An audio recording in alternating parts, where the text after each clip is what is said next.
اللہم صلی علی سیدنا و مولانا محمد وعلی آلہ وصحبہ وبارک وسلم۔ دوستو، اسلامی تاریخ کے اندر حضرت عبداللہ بن زید رحمۃ اللہ تعالی علیہ کا ایک بہت خوبصورت نام ہے۔ آپ نے ساری عمر نکاح نہیں کیا۔ جب بڑھاپے میں آپ پہنچے تو پیارے رسول کریم صلی اللہ علیہ وآلہ وسلم کی احادیث کا مطالعہ کر رہے تھے تو ایک احادیث آپ کے سامنے سے گزری، جس کا مفہوم یہ تھا کہ وہ مرد اور عورت جنہوں نے جوانی میں نکاح نہ کیا ہو یا اپنی عمر میں کسی بھی وجہ سے انہوں نے نکاح نہ کیا ہو تو اللہ تبارک و تعالی قیامت کے دن ان مرد اور عورتوں کا نکاح کر دیں گے جنت میں۔ جب آپ نے یہ حدیث سنی تو آپ کے دل میں خیال آیا کہ نکاح تو میں نے بھی نہیں کیا اور میں بوڑھا ہو گیا ہوں، اور وہ کون ہوگی کہ جس کے ساتھ میرا جنت میں نکاح ہوگا، میری جنت میں بیوی کون ہوگی؟ اسی کشمکش میں تھے اور آپ کے دل میں یہ خیال آیا کہ کیوں نہ میں اپنی بیوی کو دنیا میں دیکھ لوں۔ تو آپ چونکہ اللہ تبارک و تعالیٰ کے برگزیدہ بندے تھے اور اللہ تبارک و تعالیٰ اپنے پیاروں کی جو باتیں ہیں ان کو ٹالتا نہیں بلکہ ان کی دعاؤں کو قبول کرتا ہے، تو آپ نے اللہ تبارک و تعالیٰ کی بارگاہ میں دعا کی کہ یا اللہ، دنیا کے اندر مجھے اس سے ملا دے جس کے ساتھ جنت میں تو میرا نکاح کرے گا۔ 3 دن تک آپ لگاتار دعا کرتے رہے تو تیسرے دن اللہ تبارک و تعالیٰ نے آپ کو بشارت دی۔ آپ سو گئے تو خواب کے اندر کیا دیکھتے ہیں کہ ایک کالے رنگ کی عورت ہے جس کا تعلق حضرت بلال حبشی رضی اللہ تعالیٰ عنہ کے دیس سے ہے، یعنی حبشہ سے اس کا تعلق ہے، اور وہ عورت خود بول کے کہتی ہے کہ میرا نام میمونہ بن ولید ہے اور میں بصرہ کی رہنے والی ہوں۔ اس کے بعد حضرت عبداللہ بن زید رحمۃ اللہ تعالی علیہ اٹھ کھڑے ہوئے۔ صبح سحری کا وقت تھا، آپ نے باجماعت نماز ادا کی، نماز پڑھ کے تو بصرہ کی طرف روانہ ہو گئے۔ اب اس دور کے اندر حضرت عبداللہ بن زید رحمۃ اللہ تعالی علیہ کا بہت ڈنکا بجتا تھا۔ آپ کے ہزاروں لاکھوں مریدین تھے، دنیا آپ کو جانتی تھی کیونکہ بڑے باعمل آپ کی شخصیت تھی اور دنیا آپ کے پیروکار تھی۔ جب آپ بصرہ میں پہنچے تو لوگوں کا ایک ہجوم وہاں اکٹھا ہو گیا اور لوگوں نے پوچھا کہ یا حضرت، خیریت تو ہے کہ آپ بن بلائے ہی یہاں آ گئے، یعنی بغیر بتائے ہی آپ آ گئے ہیں، ہمیں بتایا ہوتا تو ہم اور اچھے طریقے سے آپ کا استقبال کرتے۔ تو آپ نے فرمایا کہ خیریت ہے، کوئی ایسی بات نہیں۔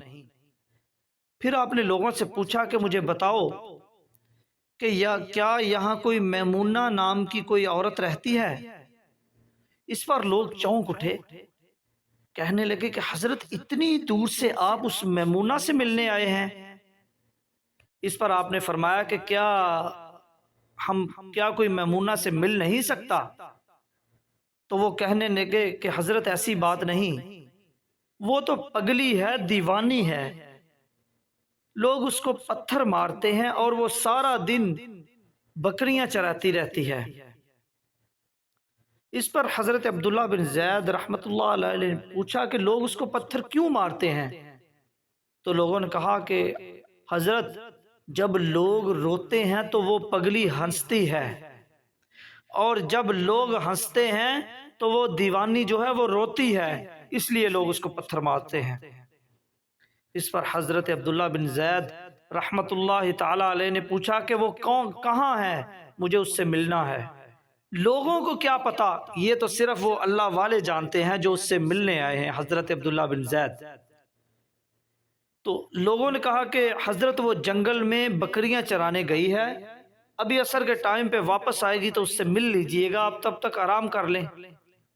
تو آپ نے فرمایا کہ عصر کس نے دیکھی ہے، ابھی مجھے جانا ہے، آپ جنگل کی طرف چل دیے۔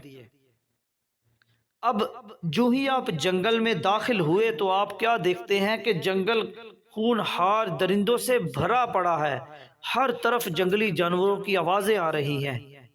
اس پر آپ کے ذہن میں یہ بات آئی کہ وہ عورت، وہ میمونہ نامی جو عورت ہے، اس کی کیا مردانگی ہے کہ وہ اکیلی بکریاں لے کے اس خونخوار جنگل میں آ گئی ہے۔ اب تھوڑا دور چلنے کے بعد آپ نے دیکھا کہ حضرت میمونہ بنت ولید جو ہیں وہ ایک طرف مصلی بچھائے اللہ تبارک و تعالیٰ کی عبادت کر رہی ہیں۔ اسی وقت آپ کے ذہن میں آیا کہ بکریاں چرانا تو صرف اس کا ایک بہانہ ہے، یہ اصل میں اپنے رب ذوالجلال کو جو ہے اس کی عبادت کے لیے یہاں آتی ہے۔ اس پر حضرت عبداللہ بن زید رحمت اللہ علیہ فرماتے ہیں کہ میرے ذہن میں اچانک سے یہ سوال پیدا ہوا کہ اگر میمونہ اللہ کی عبادت کر رہی ہے تو پھر بکریاں کون چرا رہا ہے؟ کیونکہ بکریاں وہ ایسی اللہ کی مخلوق ہیں جو ایک جگہ پہ ٹک کے بیٹھ نہیں سکتی، ان کو جو ہے اکٹھا کرنے کے لیے بھی ایک فرد کی ضرورت ہوتی ہے۔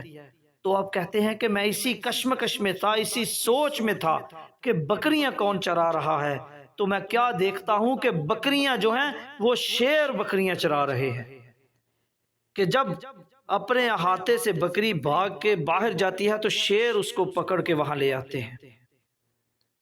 تو آپ فرماتے ہیں وہاں مجھے رشک آیا حضرت میمونہ کی جو ہے نا ان کی باتوں پر اور ان کی عبادات پر اور ان کے اس رویے پر مجھے رشک آنے لگا۔ فرماتے ہیں اسی کشمکش میں میں تھا کہ حضرت میمونہ نے سلام پھیرا اور مجھ سے کہنے لگی کہ اے عبداللہ بن زید، تمہاری اور میری ملاقات تو جنت میں ہونے تھی، تم ادھر ہی ملنے آ گئے۔ حضرت عبداللہ بن زید فرماتے ہیں کہ میں اور بھی حیران ہوا، میں نے پوچھا کہ اے میمونہ تجھے کیسے معلوم کہ میں عبداللہ بن زید ہوں؟ نہ میں نے تجھے دیکھا، نہ تو نے مجھے دیکھا، نہ کبھی سنا، تو کیسے معلوم ہوا؟ تو وہ کہنے لگی کہ اے عبداللہ بن زید، جس رب ذوالجلال نے رات کو تمہیں میری خبر دی ہے اسی نے مجھے تمہاری بھی خبر دی ہے۔ اللہ اکبر۔ تو اس کے بعد حضرت عبداللہ بن زید رحمت اللہ تعالی علیہ نے پوچھا کہ اے میمونہ مجھے یہ تو بتا کہ یہ شیروں نے کب سے تیری بکریوں کے ساتھ دوستی کر لی؟ تو اس پر حضرت میمونہ فرمانے لگی کہ اے عبداللہ بن زید، میں نے جب سے اس رب ذوالجلال کے ساتھ دوستی کی ہے تب سے شیروں نے بھی میری بکریوں کے ساتھ دوستی کی ہے۔ اللہ اکبر۔ تو دوستو دوستی کر لو اس رب ذوالجلال کے ساتھ جو ہمیں کھلاتا بھی ہے، پلاتا بھی ہے، سلاتا بھی ہے اور پھر جگاتا بھی ہے۔ اللہ تبارک و تعالی ہمیں عمل کی توفیق عطا فرمائے۔